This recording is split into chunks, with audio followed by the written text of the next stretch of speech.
Can I help you? I'd like to see the man in charge. He's in here.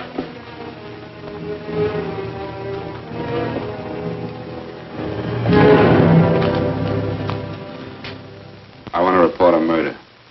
Sit down.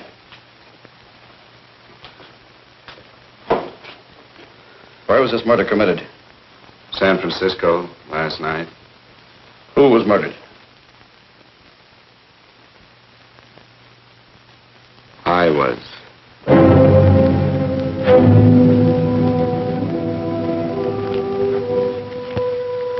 Well, do you want to hear me out or don't you, Captain? I don't have very much time. Your name Bigelow? Frank Bigelow? That's right. Answer the San Francisco APB. Send it direct to Inspector Bannon at Homicide. Tell him we found Frank Bigelow. Go ahead, Mr. Bigelow. Well, this involves some other people, Captain. A number of other people. You tell it any way you like. I live in a little town called Banning out on the desert. It's on the way to Palm Springs. I have a small business there. Paula? Yes, Mr. Bigelow? Give me a copy of Miss Hollis's 48 tax return, will you? Oh, you better get the 47, too. Yes, Mr. Bigelow. I don't think we took any depreciation on that new equipment last year. No, we didn't. I remember you said we could include it all this year. Sure, we can. Hey, Frank. Yeah, well. Peterson says he wants a financial statement before he can give me my loan. Hello, Kitty. I will. Well, I'm leaving for San Francisco today, but I'll be back in about a week. I'll take care of it for you then. Sure is a scorcher, isn't it? Well, I've seen him worse. Well, have a nice time, Frank. Yeah, thanks, Will. Paula, why don't you come down to the place and let me give you another permanent? Makes your hair so much easier to manage in all this heat. I can't afford it right now. Maybe next month. Yeah, here it is. No, we didn't take it. Well, we can do it this year. You work it out any way you think best. Have a nice trip, Frank. Sure, Kitty. See you when I get back. Bon voyage. Why don't you come down anyway, Paula? We'll work out a deal on that permanent. Thanks. Maybe I will. Hello? Oh, hello, Mr. Hawkins. Just a moment. Do you want him to send your ticket over? No, I'll pick it up myself. No, never mind. Mr. Bigelow will pick it up at the station. Bye.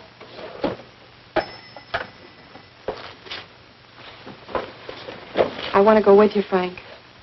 Now, Paul, I'm just going on a little vacation. You know that? You want to go without me, don't you? Be gone just a week. And I suppose you just made up your mind to take this little vacation at 9 o'clock this morning? No, Paul, I meant to tell you about it a few days ago. I guess I forgot. Oh, you forgot. Paula, don't be like that. Don't be like what? You just drop a little announcement that you're going away. Not tomorrow or next week or next month, but today. No explanations, nothing. And I'm supposed to swallow the excuse that you need a little vacation. I just want to get away from town for a few days, that's all. Get away from this town or get away from me. Oh, Paula, please try to understand. How can you ask me to understand anything like this? No, I'm sorry, but I don't understand. Go to San Francisco, but don't expect me to be waiting for you when you get back.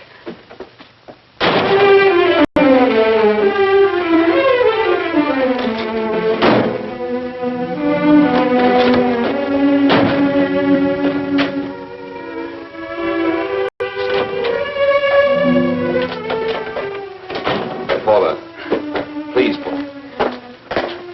Come on, turn around, look.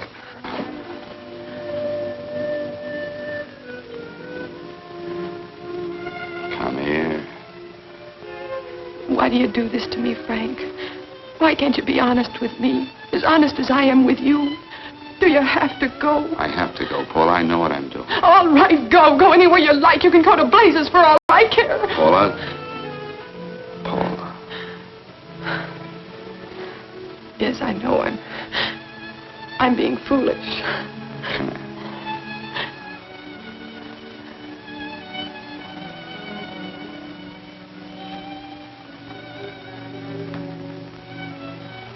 Come on, fix your face. We'll go down to Eddie's and have a drink. All right, why not?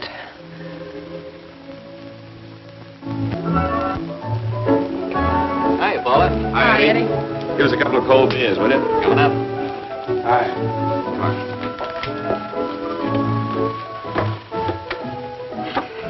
What a relief. This air conditioning feels good. I sure wish we had it in the office. It'd make working a pleasure. Well, if it stays this hot, don't bother going in the rest of the week. I win 2 races today. How many did you lose? And you would have to ask that. Kind of early for you two, ain't it? Too hot to work. That's what I like to hear.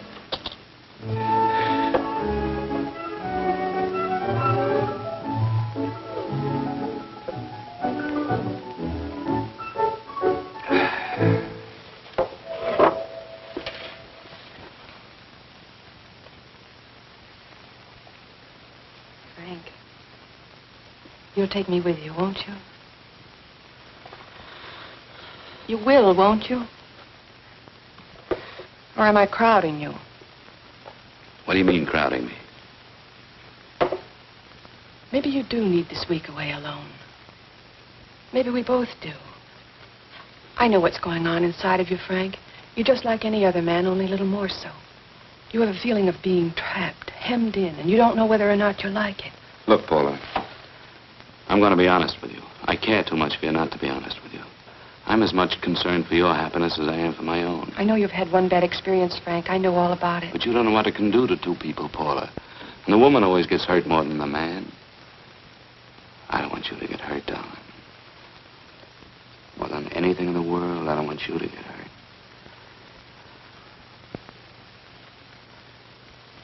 Want to hear some music? All right, Frank. Got a couple of nickels, Eddie? Yeah. This won't bother you, will it? Next result doesn't come in for half an hour.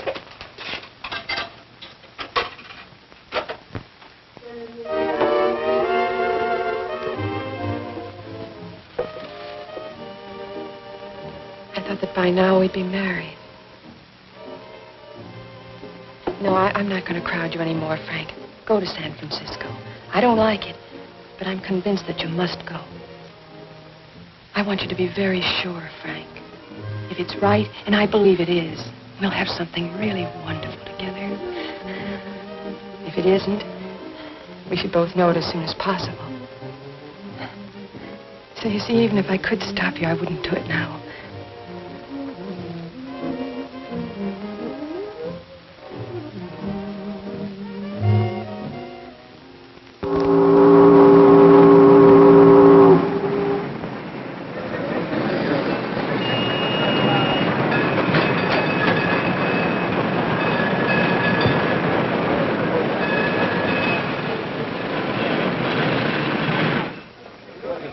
Yes, sir.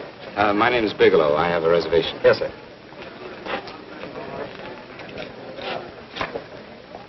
Here we are, sir. My name is Bigelow. I have a reservation. I have it, sir. It's a very nice room on the 6th floor, facing the bay.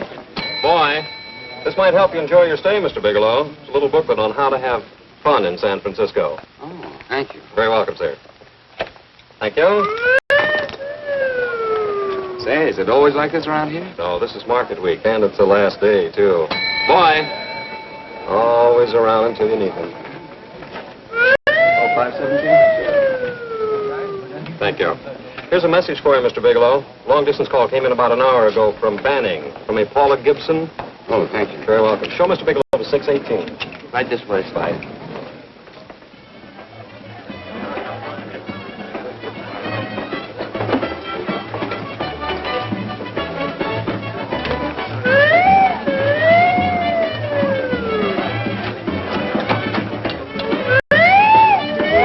Mr. Bigelow.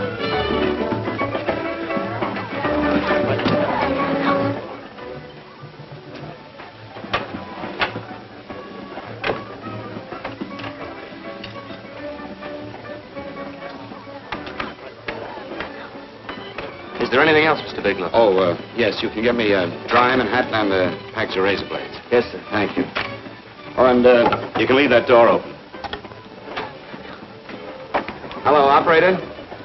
I want to speak to Miss Paula Gibson in Banning, California. Yeah, that's right. No, I'll wait. Hello? Hello, Paula. Oh, hello, Frank. How's the trip? Fine, just fine. Having a miserable time, I hope. Well, I don't know. I just got in. What was that? Market week. The place is crawling with traveling salesmen. You know, Charlie Anderson found out that you went away and he asked me to go out with him. Oh, really? How did he make out? I'm considering it. Is that what you called to tell me? I'll have you know that this call is strictly business, Mr. Bigelow.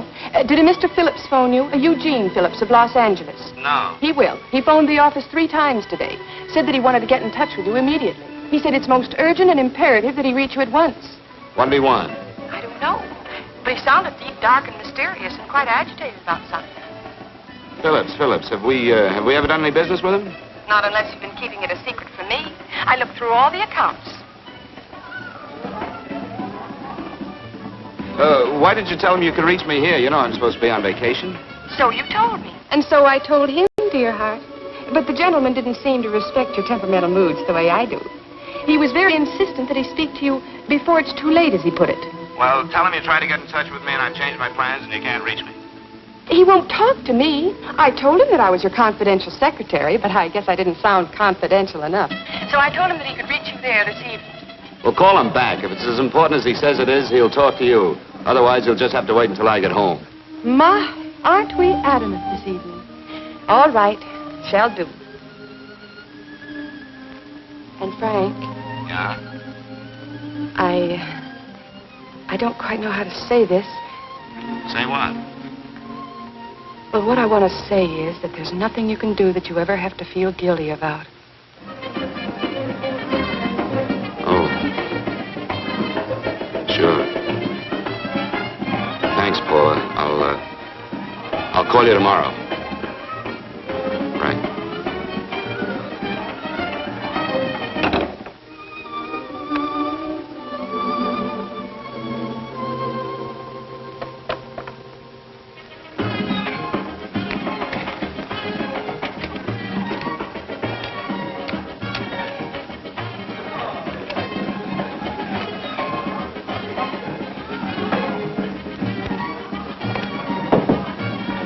Just put it there, please. You can keep the change. Thanks very much. Say, how long has this been going on? Oh, it's been a madhouse all week, but they check out tomorrow. Oh? I thought you were with them. No, I'm just here on a vacation. Why does everybody come to San Francisco and tear loose? Excuse me. Say, I'm awfully sorry to bother you, but would you mind if I use your telephone? No, go right ahead. I'm just across the hall here. One of the boys is using my phone, and he's been on it for a half hour. I just want to call downstairs. Yeah. Thank you. Room service, please. Hey, things really picked up the last few days, didn't they? Right up much business? Well, I'm not here on business. Oh, hello, room service? It's Mr. Haskell in 617. Yes, that's right. Would you send up 3 more bottles of bourbon and 2 scotch? Yes, that's right. Oh, and some more ice, too. Yeah. All right, thank you. You here alone? Yes, I just got in town. Well, why don't you join us for a drink? Well, I don't want to barge in on your party. Oh, nonsense. It's not a party. Just a few of the boys entertaining some fires. You know, the usual thing. A few drinks and some laughs. It's no party. Come on. Well, come on. right. I know what it's like to be all alone in a strange city. I'm Sam Haskell. I'm Frank Bigelow. You think some of these guys never been away from home before? Yeah. Hey, quiet down a minute. Hey, will you quiet down a second? I want you to meet Frank Bigelow. Hello. This is Jane Carlisle. Hello. Bill Welch. How are you, Mr. Wells? Glad to know you, Bigelow. Jane's the prettiest buyer in San Francisco. Oh, hey! I resent that. You don't think I believe him, Elaine? Well, he's bred that from coast to coast. Oh, gee. But it's good for my morale anyway. I'm George Cantwell. Glad to know you, Mr. Bigelow. Bigelow, yes. Right on much business? He's not here on business. Oh? Well, Well, why don't you get the man a drink before he dies of thirst? how about a little bourbon? Well, that's fine. Bourbon it is. Of course, Mr. Wallace. Yes, Mr. Wallace. But, Mr. Wallace, I'll need at least a week in Cleveland to visit all my accounts. I can't figure on being in Philadelphia until the 17th. Eddie, will you get off the phone? I want you to meet Frank Bigelow. How are you, That's his boss. He's been trying for an hour to get his expense account boosted. Yeah, the way this guy holds on to $1, you'd think they weren't printing them anymore. Yes, Mr. Wallace. I'm leaving here the first thing in the morning. Yes, sir. Oh, keep your hips loose, Harry, like this. Oh, yeah. How's he doing? Oh, there's nothing wrong with Harry's brother. 2 years now at the Murrays wouldn't you? Hey, now, wait a minute. I was doing all right there. This is Sue and Harry Brandis. Hello, good to meet you. How are you? Where'd you find her, Sam? On a dance marathon? Oh, perfect. Really? Oh, thanks. Say, I'll bet you could do the rumba. Well, a little, but I'm kind of rusty. Anything would be an improvement after Harry. Oh, how do you like that? Well, here goes. Hey, you're good. Oh, my wife, she's a good dancer, isn't she, Bigelow? Oh, yeah.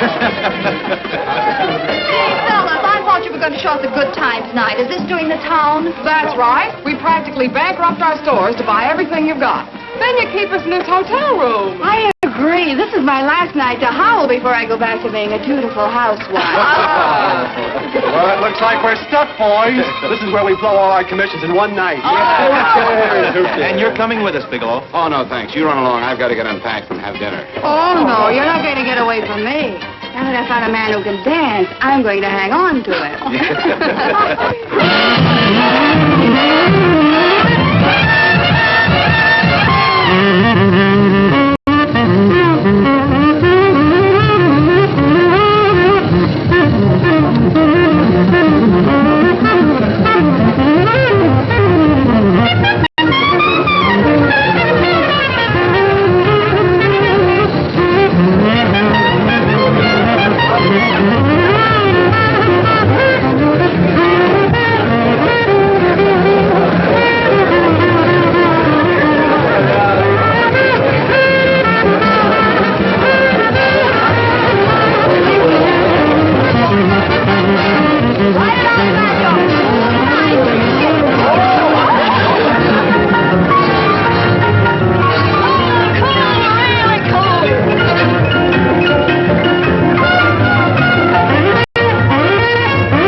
Bourbon and water, no ice. Nice, quiet place you got here. Wait till we hit the pitch in about an hour. That's when they really go out of their minds. Who's the blonde? Oh, she's one of the chicks that hangs around here. She's jive crazy. Come again? Oh, you ain't hip, pal. Jive crazy means that she goes for this stuff. Just between you and me, I don't get it either, but I gotta listen to it. They're all connoisseurs, music lovers. Me, I like Guy Lombardo. What's the matter with him? Oh, he's flipped. The music's driving him crazy. Come down, Jack. Oh, don't buy me, man. I'm being light. Is the blonde alone? Oh, sure, society. She always comes in alone. Drives a big convertible, wears a mink coat, but knows everybody. But she always comes in alone. Thank you. I wanted to kiss you. I tried to. Give me another glass, Leo. When you... What's your story, Jeannie? Easy.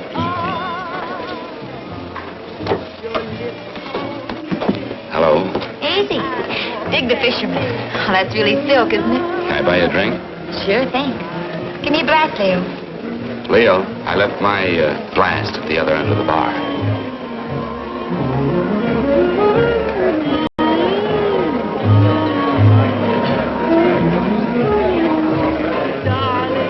My name's Jeannie. What's yours? Frank? I've never seen you here before, Frank. Well, I've never been here.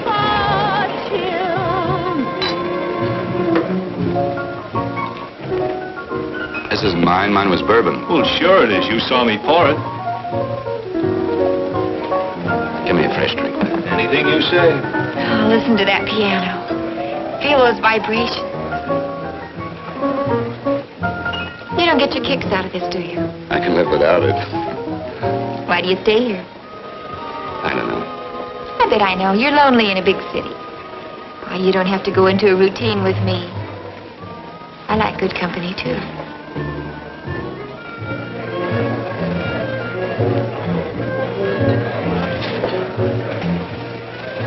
Say, there are some people there I want to avoid. Couldn't we get out of here? Let me think about it. Oh, come on. How about going somewhere else, then? Why don't you meet me later? Okay. Where? I tried to forget you, but you whispered, darling, I love. Call me at that number later. It's my next stop. They've got a band there that'll really send you. See you, Jeannie. Easy.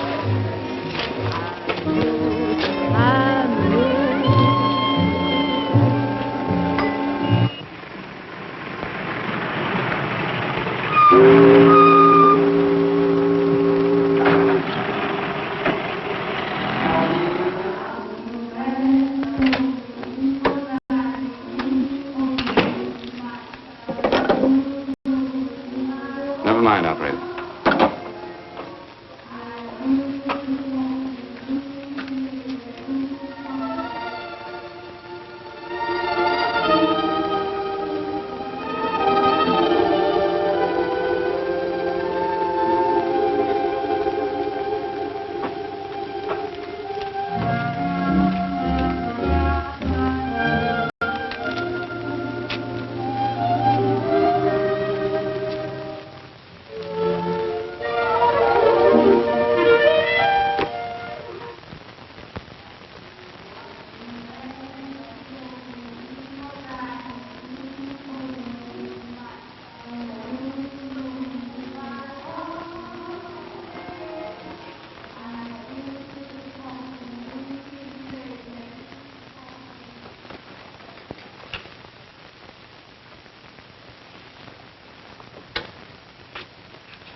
Room service, please.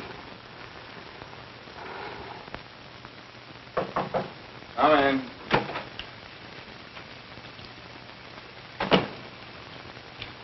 Be right with you, waiter. Yes, sir.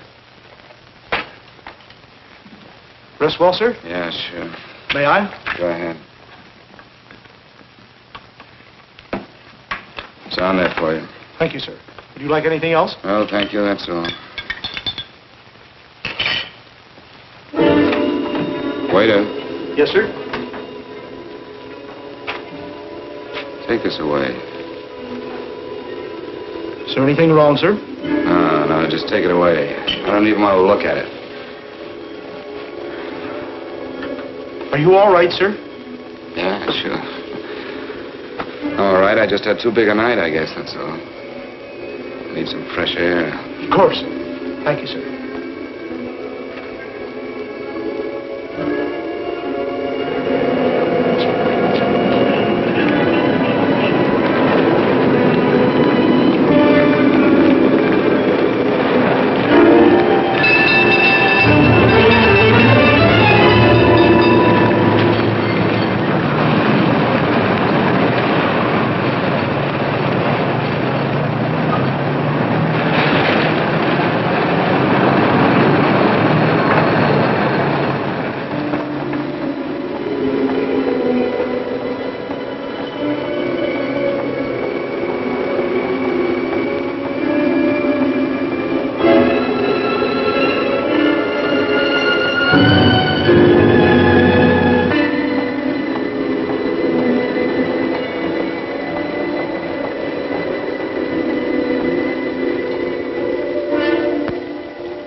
Lungs in good condition. Blood pressure normal. Heart fine. Well, it's a good thing everybody isn't like you, Mr. Bigelow. Put us doctors out of business. I'm glad to hear it, Doctor. I was a little worried. Don't let a little bellyache worry you. Could be just the change of climate. Well, it isn't exactly an ache, Doctor. It's kind of hard to describe the feeling. Maybe it was the drinks I had last night. I might have mixed them too much, huh? Let's have another look at that throat. You may finish dressing now, Mr. Bigelow. I want to get the results of those tests we took. Thank you, Doctor.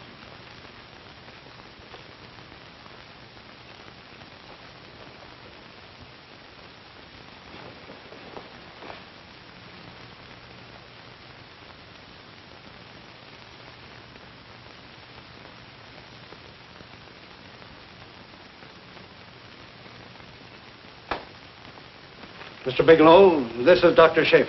Hello, Doctor. How are you? Sit down, Mr. Bigelow. According to the information you gave Miss Wilson, you're not married, Mr. Bigelow. That's right. Do you have any relatives, family, anyone in San Francisco? No, no one. I don't know a soul in San Francisco. Where is your home? What is this, Doctor? Why all the questions? You're a very sick man, Mr. Bigelow. Sick?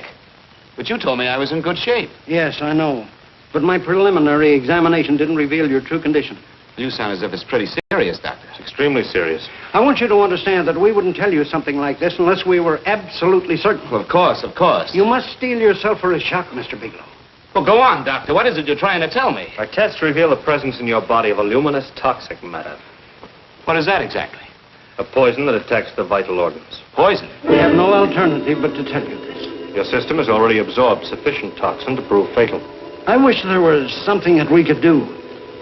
What do you mean, wish? You mean there's nothing? There is nothing anyone can do. This is one of the few poisons of its type for which there is no antidote.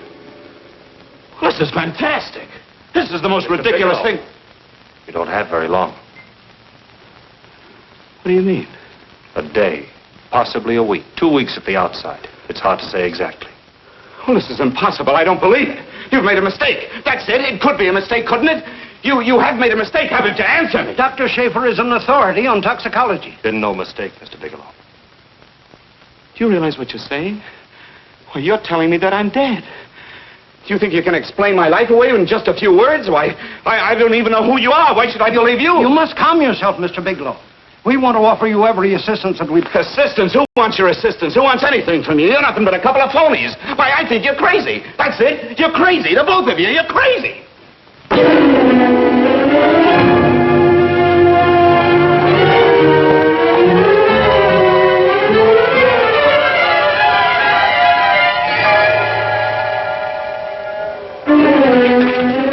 Where's the doctor? You can't come in. Come on, tell me. You've got to go through the thing before you come Get out here. of Doctor, What's the trouble here? What's the matter with you? Doctor, I want you to examine me for luminous poison. Come right in here.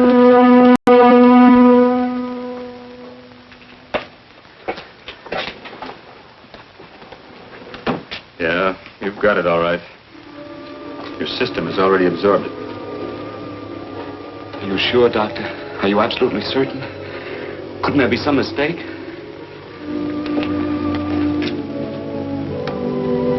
There it is. Toxin is actually luminous in the dark. Now there's no doubt about it, Bigelow. I don't feel sick. My stomach is just a little bit upset.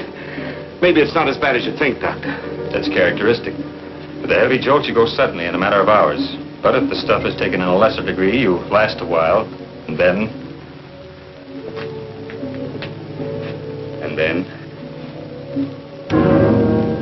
Give it to me straight, Doctor. Well, a number of things are involved. The systemic condition of the individual, the amount consumed, exertion. Yes? You won't feel too badly for a while. Then it will happen suddenly. A day, 2 days, a week at the most.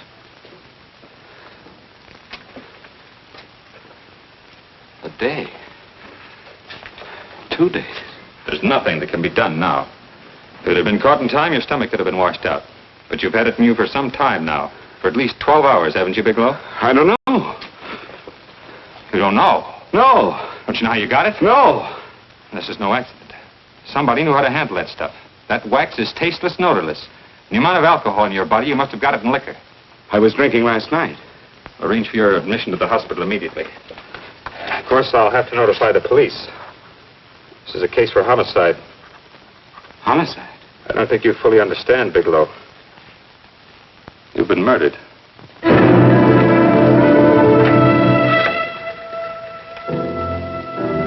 Get me police headquarters, please. Homicide Bureau.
Open up.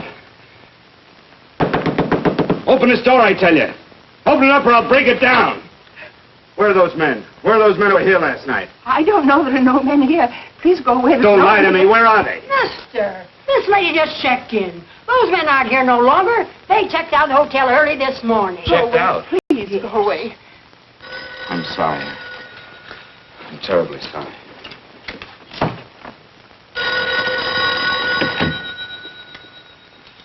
Hello? Please, Mr. Bigelow, my eardrums. Oh, hello, Paula. Your enthusiasm overwhelms me. Why haven't you phoned me? Or is there a quota on telephone calls up there? I'm sorry. I've been busy. I'll bet you have. Visiting the museums, no doubt. What's happening up there that's exciting or different? Nothing, not a thing. I'll bet you missed me, but you're too stubborn to admit it. Sure. You know, if you'd like me to come up, I could pack a toothbrush and leave right away. No. Well, you don't have to snap my head off. You could at least make a pretense of missing me. I'm sorry, Paula. Of course I miss you. Listen, Paula, Paula, it's just that I don't feel like talking now. I'll call you later. Don't strain yourself. You phone me sometime when you feel more like talking. Oh, by the way, I called that Mr. Phillips back. Phillips? Yes, you know, the man that tried to reach you. Well, I'm afraid you'll never know why it was so important that he speak to you. His office said he died yesterday.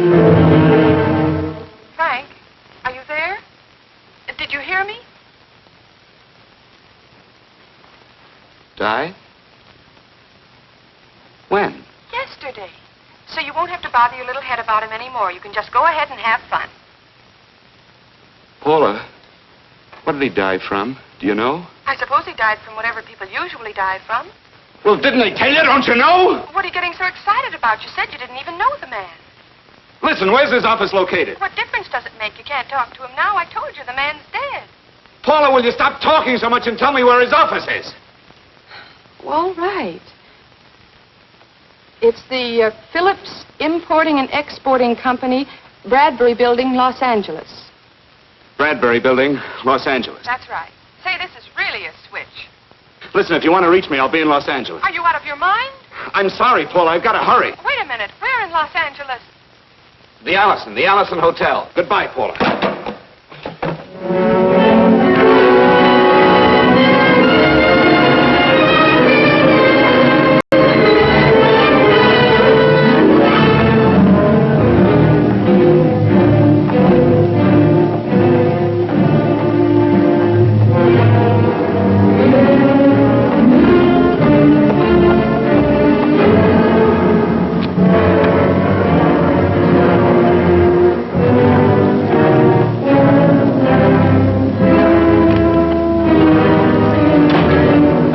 Someone in charge here. What does it regard Well, it's a personal matter. It's quite urgent. Perhaps Mr. Halliday can help you. Who's he? He's our controller. Your name, please? Bigelow.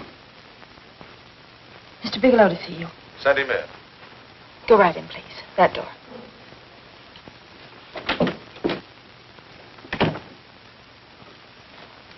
Mr. Bigelow? How are you, Mr. Halliday? What can I do for you? Well, Mr. Phillips phoned my office several times yesterday. I'd like to find out what it's all about. You know Mr. Phillips died yesterday? Yes, I know. But I don't understand. If he phoned you, didn't he tell you what it was about? Well, he didn't speak to me. I wasn't in my office at the time, and he wouldn't tell my secretary. Well, I'm afraid I can't be of much help, Mr. Bigelow. I've no idea why Mr. Phillips tried to reach you. I'm sorry you had to make the trip for nothing. How do you know I made a trip? I didn't say anything about making a trip. I merely said he phoned my office. My office could be here in Los Angeles. Miss Foster, Yes? didn't you mention something yesterday about Mr. Phillips speaking with Mr. Bigelow in San Francisco? I said that he had phoned Mr. Bigelow's office in Banning, but that Mr. Bigelow was staying at the St. Francis Hotel in San Francisco. I'm sorry you misunderstood me. Do you know why Mr. Phillips called? No, I don't. All right, thank you, Miss Foster. You can understand that we've been somewhat upset around here. Now, if you don't mind,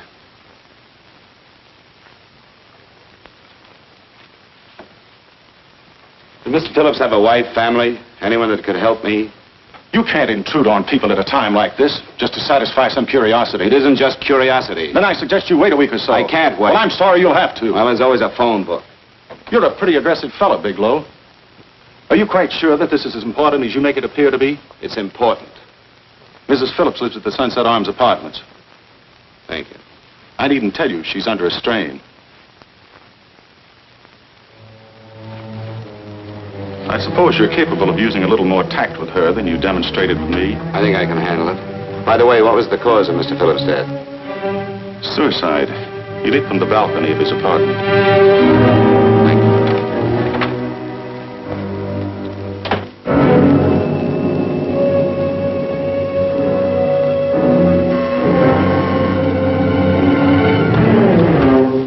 Come in, Mr. Bigelow.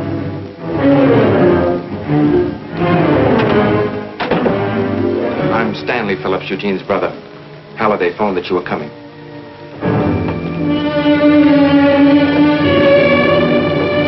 This is my sister-in-law, Mrs. Phillips. I'll try to make this as brief as possible, Mrs. Phillips. I'm afraid I can't be of any help to you, Mr. Bigelow. I haven't the slightest idea why my husband wanted to speak to you. Well, I guess Halliday covered just about everything. Did your husband ever mention anything about me, Mrs. Phillips? Anything at all? No, I can't recall Eugene ever having mentioned your name.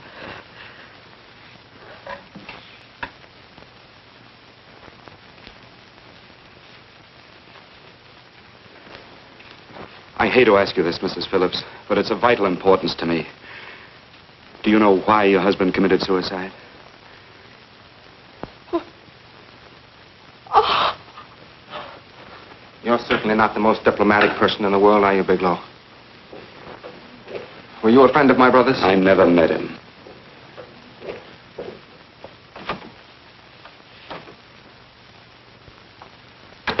My brother was in a jam, a pretty bad jam.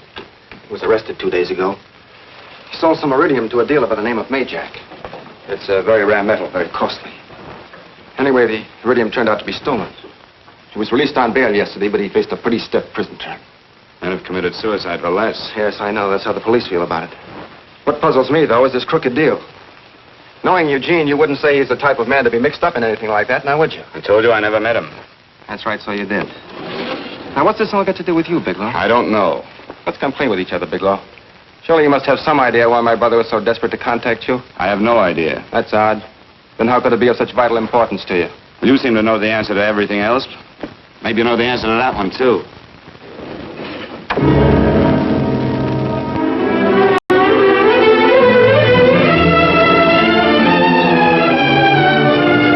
There's a message here for you to call operator 82 at Banning. Oh, thank you.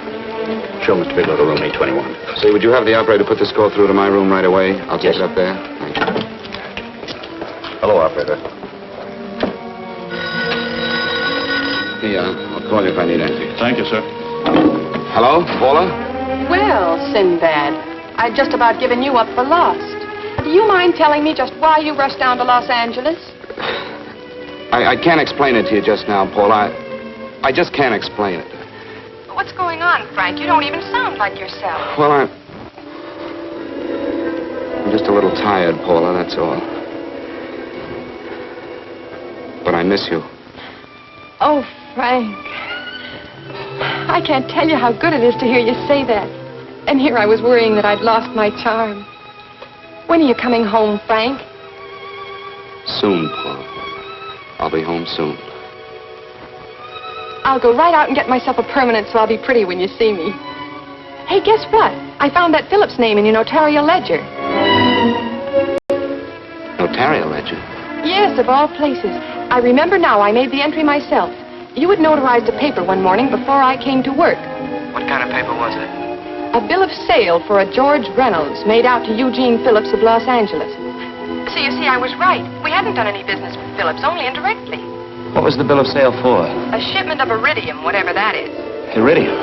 You mentioned at the time that this fellow Reynolds had made some kind of a deal in Palm Springs, and he stopped in your office early in the morning on his way north to have it notarized. Wait a minute.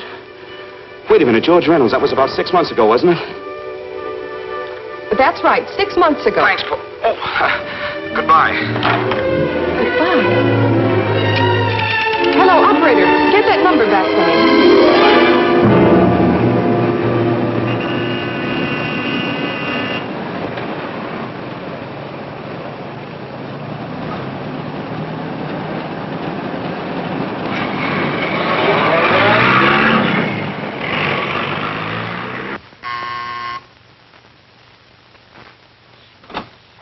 I've got to talk to you, Mrs. Phillips.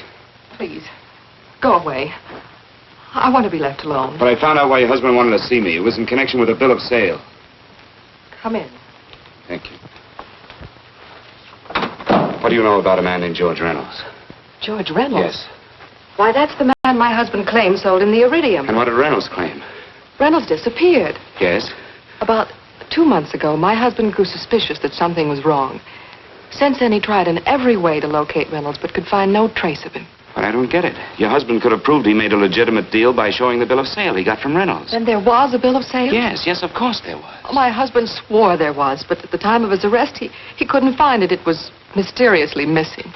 Well, then, if your husband could have shown proof, it would have been George Reynolds who would have faced the prison term. Eugene was convinced that Reynolds had stolen the bill of sale. He was the only one who had reason to eliminate evidence of the transaction. Thank you, Mrs. Phillips. Thank you very much. You've been very helpful.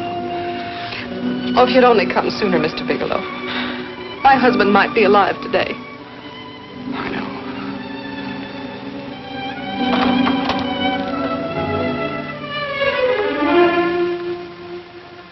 The only thing that puzzles puzzles me, Miss Phillips, is that you haven't asked how I knew there was a bill of sale.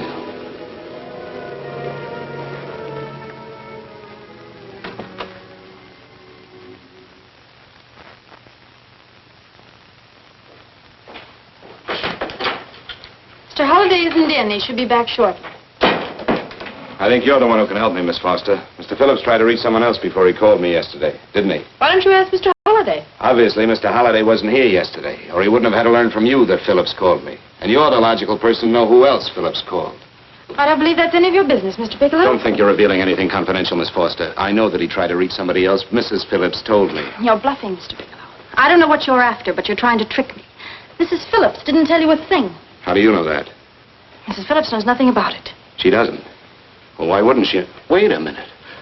I was talking about George Reynolds. Who did you think I meant? Just who is it that Mrs. Phillips doesn't know I about? told you before, that's none of your business. All right, young lady, I'm going to give it to you straight. Phillips was murdered. Murdered? I don't believe you. He told me because he needed me to clear him. Phillips was innocent. Innocent men don't have to jump out of windows. Murdered? Just who are you trying to protect, Miss Foster? Why are you so afraid to tell the truth? I'm not protecting anybody. I haven't any more to say. All right, young, listen to me. This thing is going to explode wide open. If you've got nothing to hide, you better start talking. Or maybe you are mixed up. No! Well, then, come on. Mr. Phillips called Marla Rakubian. He went to see her yesterday morning. Who's Marla Rakubian? She's a model. She and Mr. Phillips used to be quite friendly, but he hadn't been seeing her for quite some time. Come on. The last couple of months, he'd been trying to locate her and finally learned where she lived yesterday morning. When he returned from seeing her, he was terribly upset and excited. That's when he had me put in the calls for you. When he couldn't reach you, he went home. The last time I saw him alive. Give me Marla Rakubian's address. I don't think Mr. Phillips realized I was aware of his friendship with Marla Rakubian, and out of respect for him, I never intended to tell anybody. I had no idea that she had anything to do with the trouble he was in. I admire your discretion, Miss Foster. You know, you must be pretty friendly with Stanley, Miss Foster. He knew how desperately his brother tried to reach me yesterday, and he wasn't even here at the time. And now you seem to know all about what happened in Mrs. Phillips' apartment.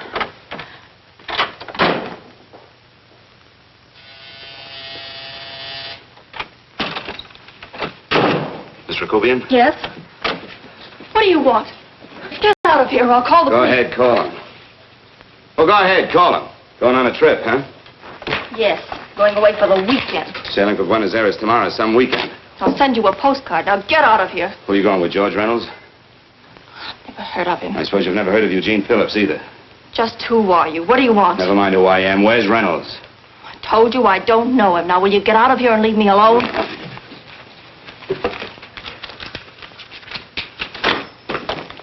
So you never heard of George Reynolds, huh? And don't try to tell me that this isn't him because I've seen him. If you think you can scare me, you're crazy. Look, I know that Phillips came here yesterday. And right after he left, he was pushed out of a 6-story window. Pushed? Phillips committed suicide. Your playmate Reynolds murdered Phillips. And then he went up to San Francisco to get me. Because I knew about a certain bill of sale. I don't know what you're talking about. You're in this right up to your pretty little neck. I'm not mixed up in anything. Get your hands up. Drop that picture on the couch. Turn around. Don't get any ideas because I'm not afraid to use this. Give me your wallet.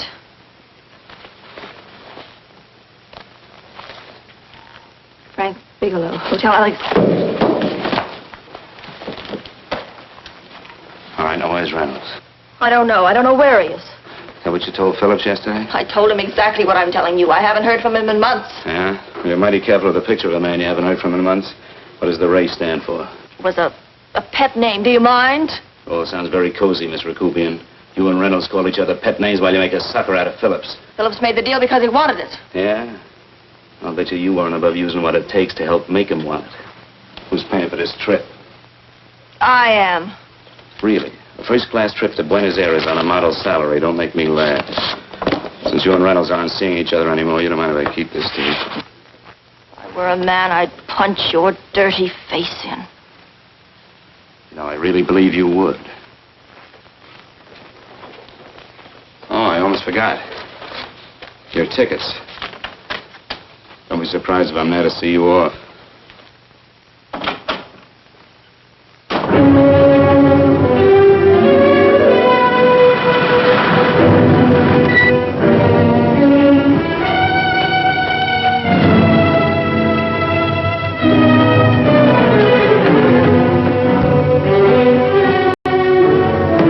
Angelo.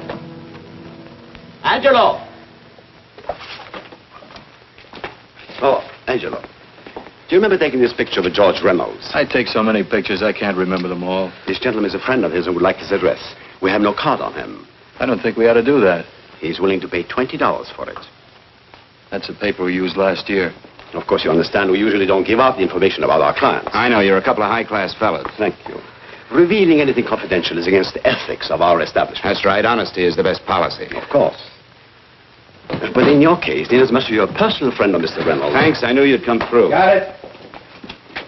Here it is. We don't have his address. He must have called for the picture. But he couldn't have been a very good friend of yours, mister. Because his name is not George Reynolds. It isn't?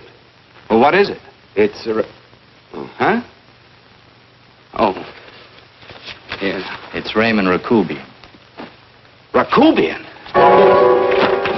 What's so unusual about that? The picture's signed Ray, isn't it? Yeah. Yeah.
Your lips cold and tender, then I thought that maybe love.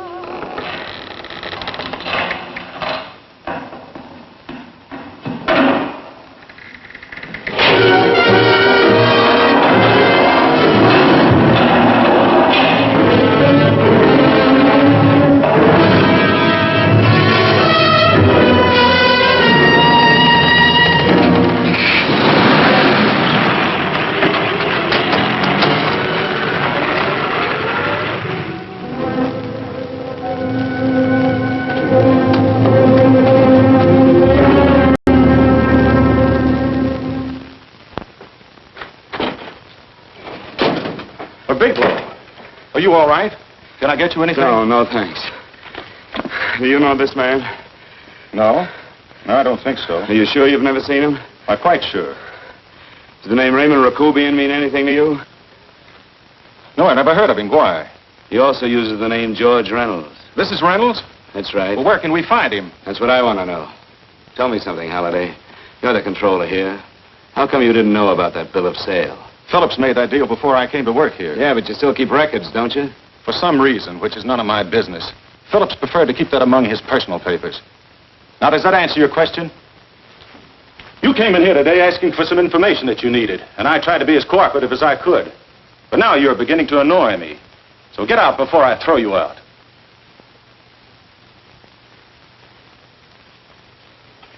You know, you really frighten me.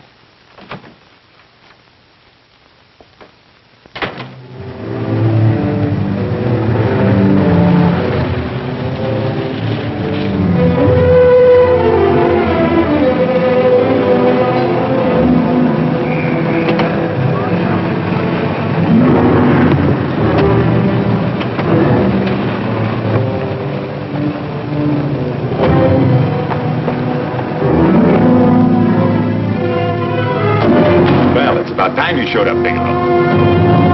Go ahead, Dave.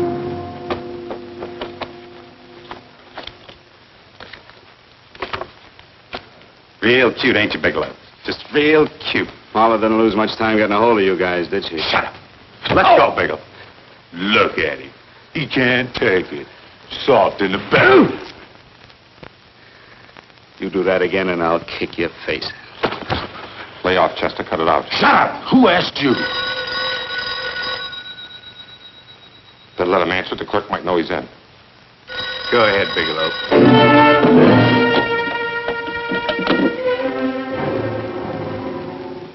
Hello? Frank. Frank, why did you hang up on me? I've been trying to get you for hours. I'm sorry, Paula. I was in a hurry. Well, don't be in such a hurry this time. You didn't give me a chance to finish what I had to say. Listen, Dave. I wanted to tell you that McGowan was in hollering his head off because you didn't go over the books. Tell McGowan to get another auditor. Sure. Sure, I'll just do that little thing and lose the best paying account we've got. Do as I tell you, Paula. Frank, are you drunk? Paula, how much we got in the bank? About $2,200. Draw it out tomorrow. Sure. Then what do? Skip town without paying our bills? Forget the bills. You know that coat you always wanted? Buy it. You are drunk. You know, if I didn't have such a good character, I'd be tempted to take advantage of your intoxicated state, Mr. Bigelow. I'm not drunk, Paula. Well, then don't tell me that one day away from me can affect you this way. Cut it short. Paula, Yes? I'm sorry I left you. I never realized how much I love you. But I know it now. Oh, Frank, darling, I love you too so very much. Please come home. I miss you terribly. I said cut it short. I'd just love to let you have it, Bigelow. Let's go, Chester. This guy's kept us waiting long enough now. Walk in front of me, Bigelow. And keep your mouth shut. If you so much as look cross-eyed at anybody, I'll blow the back of your skull out.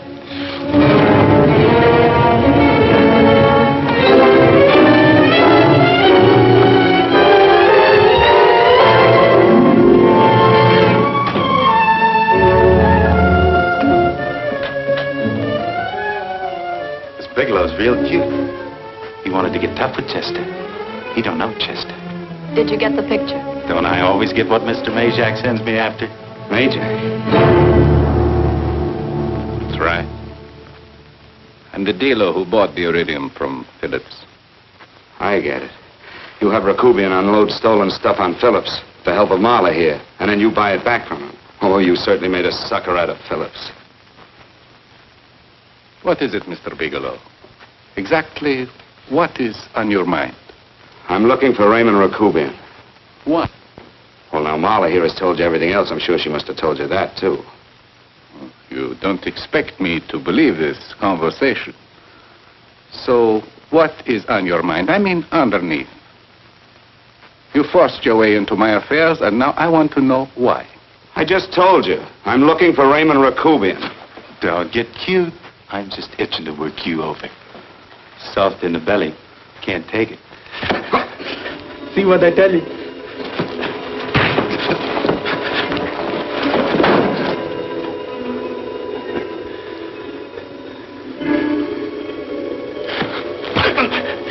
Can't do that to Chester. I'm gonna blow your guts out. Easy. Lay off, Chester, not now. Look at him. He's so scared of Chester, he'd talk now. He's not afraid, Chester. You can tell from a man's eyes when he is afraid. Look at his eyes.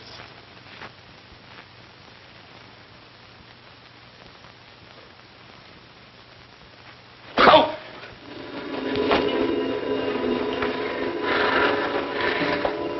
I'm telling you, Majak, you better keep him away from me or he's really going to have to use that gun. Go away, Chester, please. Do what I tell you, my boy. Please. And help Dave. Joe. You're He's an unfortunate boy. He's psychopathic. He's unhappy unless he gives pain. He likes to see blood. Come with me, Mr. Bigelow.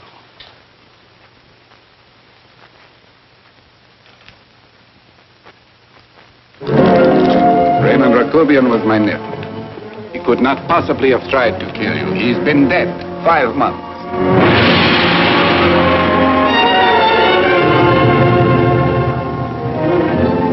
I'm afraid you have been sidetracked. Provided it is true that somebody made an attempt on your life. Somebody made an attempt again today. I had no reason to kill you, believe me. What do you mean you had no reason? I notarized a certain bill of sale. You notarized the bill of sale for Reynolds, not Rakubian. Now, what I told you was true. I had no reason to kill you. That's a closet, Mr. Bigelow. And under other circumstances, you could go home now. But now you present a problem. You know too much, and I am in danger. Chester! Suppose I were able to prove to you that I only want to find the person who tried to kill me. And I won't cause you any trouble. You know I can go to jail for 10 years for this little business. 10 years. At my age, that's my life. That means my entire life. With my life, I do not take chances. I am sorry, believe me. You want Joe to go with you? No. Just Bigelow and me. And baby Meg's too. But Major... Goodbye, Mr. Bigelow, and forgive me. Let's go, Bigelow. I guess you won't be there to see me off.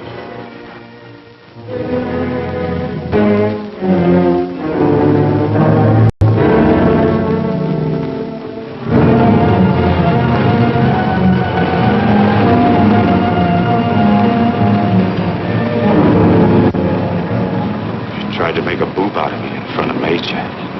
You shouldn't have done that, Bigelow. I don't like that. I'm going to enjoy this, Bigelow. I've done jobs like this before. I knocked off guys I could like. But I don't like you, Bigelow. I never liked that puss of yours from the minute I seen it. Yeah. I'm going to enjoy this.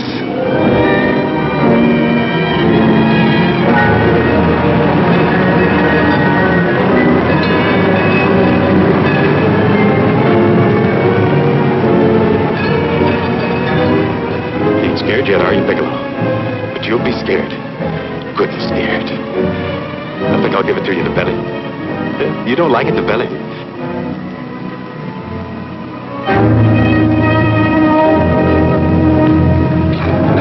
Good. Try. I'd just love you to try it, Bigelow. Why don't you try it? Go ahead.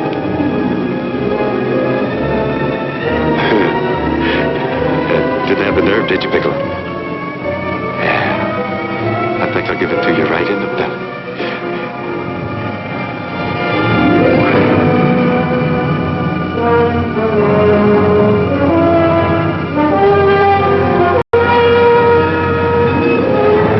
It takes longer when you get it in the belly. It's nice and slow. That's the way I want to see you go, Bigelow. Nice and slow.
you doing here? How did you get here? Freddie Ross flew me down. I had to come. I had to see you.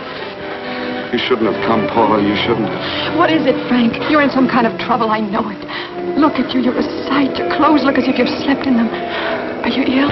You are. You're feverish. I'm all right, Paula, and I'm not in any trouble, believe me. You're lying, Frank. Right after I spoke to you, I got a phone call from the San Francisco police. They asked if I knew where you were. You didn't tell them anything, did you? Of course not. It was the homicide detective that called. What is it, Frank? If you're in any kind of trouble, you certainly can trust me. Look, I'm not in any trouble with the police, Paula, believe me. But you can't stay here. You've got to go back to Banning right away. No, I won't go, Frank. I won't. I'm staying here with you. Paula, it's better that you go back, believe me. Why? What's this all about? What have you got to do with this Phillips and Reynolds? Phillips was murdered. What could that possibly have to do with you? All you did was notarize a paper. You've notarized hundreds of papers. I know. All I did was notarize one little paper out of hundreds. Frank, you frighten me. You don't even act like yourself. I know that you're in trouble, that something is wrong, that you're in serious trouble. You frighten me, Frank. Oh, don't be frightened, Paula. Don't ever be frightened of anything again. Will you promise me that? I love you so much, darling. More than you seem able to understand. Oh. I never really knew happiness until I loved you. Sometimes when I used to be afraid that you weren't sure how you felt, I tried to hold back, but I couldn't. Losing you would have been losing everything. There would have been nothing left. Don't, Paula, don't. Now I'm afraid again. Somehow I feel that I'm going to lose you, but there's nothing I can do about it. I feel so helpless. You're leaving me out of something. Tell me, Frank, what is it? Give me a chance to fight back. Just give me a chance, please. You do love me, don't you? Oh, yes, Paula, I love you. I never was more certain of anything in my life. I wasn't sure before. I was a little blind, I guess, but believe me, I'm sure now. Can you understand that, Paula? I understand. A man can be like that, Paula. Something has to happen. It can be a big thing or a little thing, but it can make him realize how much someone means to him, how much he really loves her. Oh, and I love you, Paula. More than I ever thought it possible to love anyone in the world, I love you. Then why won't you tell me about this trouble you're in? Why won't you try to let me help you? You can't help me, Paula. You don't want my help. Oh, Paula, there's nothing you can do. Will you believe me? So will you please go home, please? No, Frank. I won't go. I know you're in trouble. I can't leave you like this. All right, Paula, look, wait for me in the lobby of the hotel, and I'll be back for you soon, I promise. You promise? You're yes, sure? Paula, I promise. Is that a new outfit? Yes. Oh, it's beautiful.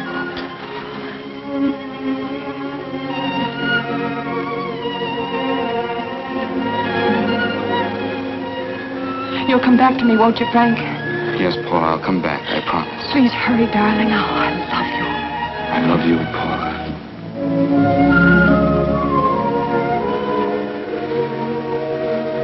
Goodbye, Paula.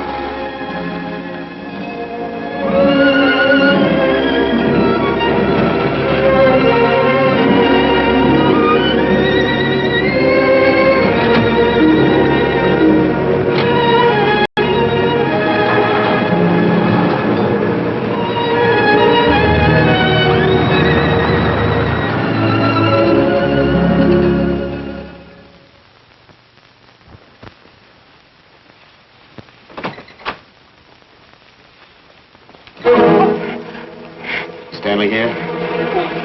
You sure? All right, get in there. Now get Stanley on the phone. Tell him to come over here right away. Use any excuse you want. What are you going to do? What was Stanley going to do when he used me for a clay pigeon today? I don't know what you're talking about. Don't act innocent with me. I fell for that once. I don't know what you mean. I told you everything you wanted to know this morning. Yeah, you told me just enough so I'd get sidetracked and wouldn't know that Stanley was the one I was after. Stanley? Oh, no. You and Stanley have been together on this from the start. Now, come on, get on that phone and call him. Don't let him know I'm here. Bigelow.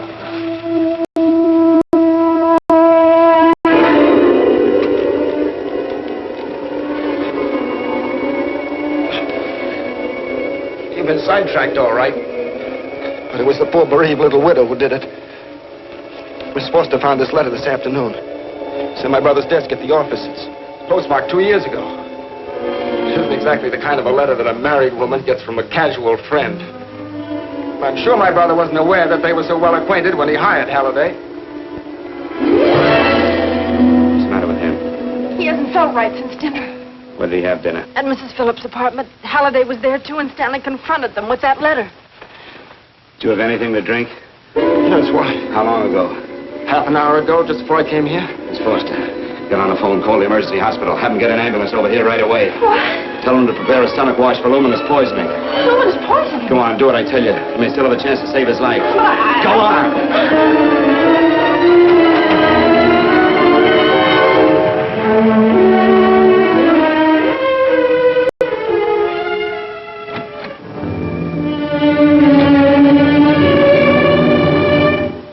I found George Reynolds, Mrs. Phillips. He's been dead for 5 months. Then he didn't steal the bill of sale. No, he didn't. But you could have stolen it. How dare you? You knew who I was when I came here today. But you were surprised to see me alive, weren't you? But I'm not alive, Mrs. Phillips. Sure, I can stand here and talk to you. I can breathe and I can move. But I'm not alive. Because I did take that poison. And nothing can save me. What are you going to do? If I kill you now, I have nothing to lose. No, you've got to listen to me. You've got to give me a chance. But I didn't have a chance. It was Halliday. Believe me, it was Halliday. He made me steal the bill of sale. He planned everything. What about this letter? Your husband knew about you and Halliday. He found it only yesterday. He accused Halliday. They fought, and Halliday pushed him over this balcony. And why me? Why did he want to kill me? Because you could have proved there was a bill of sale, that my husband had no reason to commit suicide. Halliday was desperate. After he killed my husband, he found out about the phone calls to you. He thought you spoke to him, that you knew enough to involve him.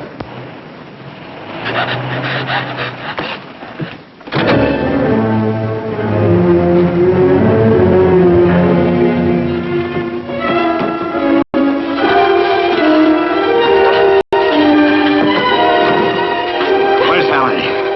Where is he? He's in the office. This time you don't want him.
going. Come on.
All I did was notarize a bill of sale.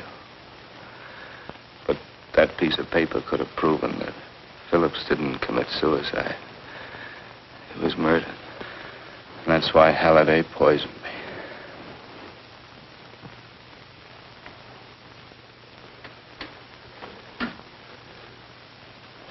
Would you?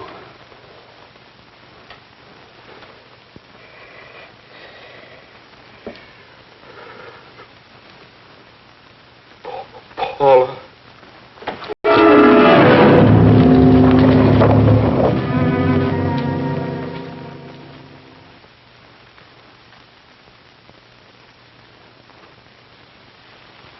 Call the morgue.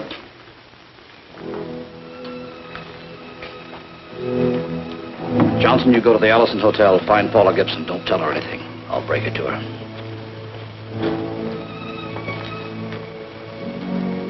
How shall I make out the report on him, Captain? Better make it dead on arrival.